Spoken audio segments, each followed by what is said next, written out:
I got so much motherfucking design on right now. Break it down, bring it back, make it clap. I got 3 old thoughts, new block, wear that thing. Bitches on my line, and you know.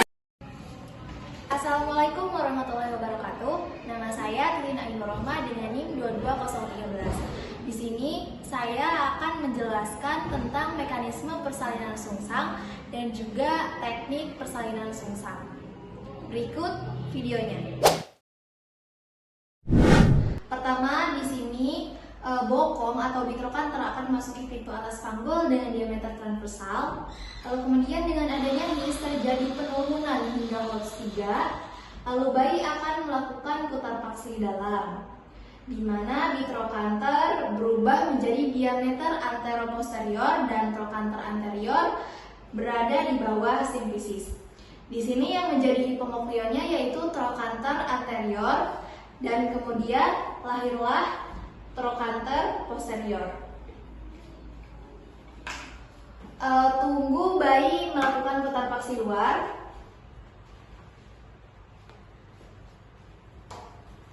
Lalu di sini kita sudah melakukan teknik brah. Lalu kemudian anjurkan ibu untuk meneran. Lalu lahirlah perut. Setelah itu longgarkan tali pusat agar tidak terjadi hipoksia. Lalu kemudian anjurkan ibu meneran kembali, lahirlah dada, sehingga bahu akan memasuki Holtz 3 dan akan melakukan putar paksi dalam.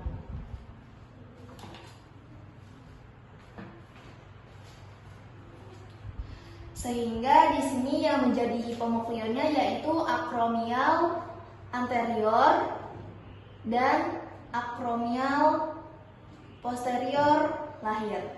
Secara otomatis kepala akan memasuki Holtz 3. Lalu kemudian di Holtz 3 ini bayi akan melakukan putar paksi kembali, di mana suboksiput berada di bawah simfisis. Karena angulus scapula inferior sudah terlihat di depan vulva, maka lakukan teknik hiperlordosis dengan brah untuk melahirkan bayi.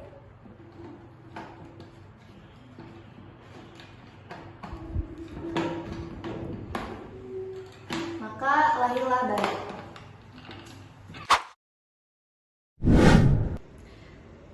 Selanjutnya yaitu teknik persalinan sungsang, di mana teknik persalinan sungsang yaitu ada teknik brah, teknik Lopset, teknik Muller, teknik klasik, dan juga teknik Morshu.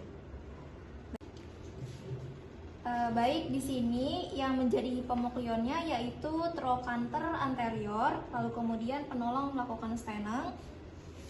Lalu setelah itu di sini jika trokanter posterior tidak segera lahir, maka kita melakukan teknik episiotomi dengan mediolateral.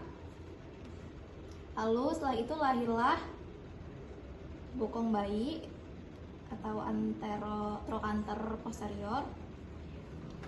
Lalu kemudian tunggu bayi melakukan putar paksi. Setelah itu di sini kita sudah melakukan teknik brah dengan kedua ibu jari berada di pangkal paha dan jari yang lainnya memegang bokong. Lalu kemudian anjurkan ibu untuk meneran. Ibu meneran ya bu. Lalu lahirlah perut bayi dan longgarkan tali pusat agar tidak terjadi hipoksia. Lalu kemudian anjurkan ibu untuk meneran kembali. Lahirlah hingga dada. Bayi akan melakukan putar paksi. Karena bahu terjungkit atau terjadi kemacetan, maka lakukan teknik Lopset dengan kedua tangan femoropelvic, yaitu ibu jari berada di bokong dan kedua jari telunjuk berada di krista iliaka dan jari yang lainnya menopang. Setelah itu putar bayi 180 derajat. Lihat apakah ada bahu yang terlihat atau tidak.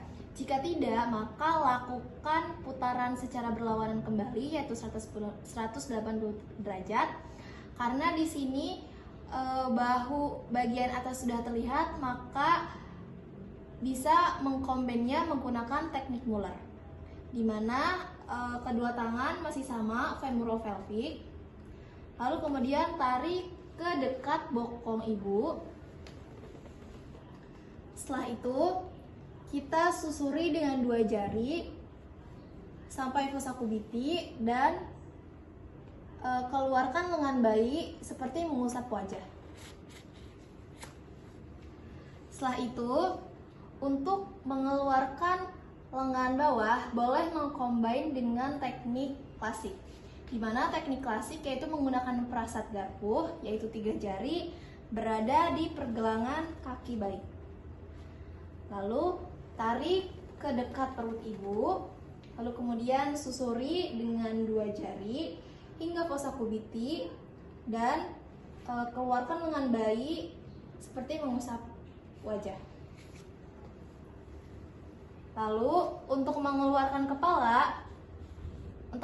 kepala di sini lakukan teknik Morshu, di mana penolong dengan posisi kuda-kuda atau kaki kanan berada di depan, lalu kemudian 3 jari atau lengan terkuat masukkan, jari tengah berada di mulut bayi dan kedua jari berada di maksilar, dan jari tengah tangan kiri berada di subocciput bayi dan jari yang lainnya memegang leher. Anjurkan asisten untuk menekan fundus. Lalu kemudian tarik bayi dan lahirlah bayi dari dagu, hidung, dan juga dahi. Sekian dari saya. Wassalamualaikum warahmatullahi wabarakatuh. I got so much motherfucking design on right now.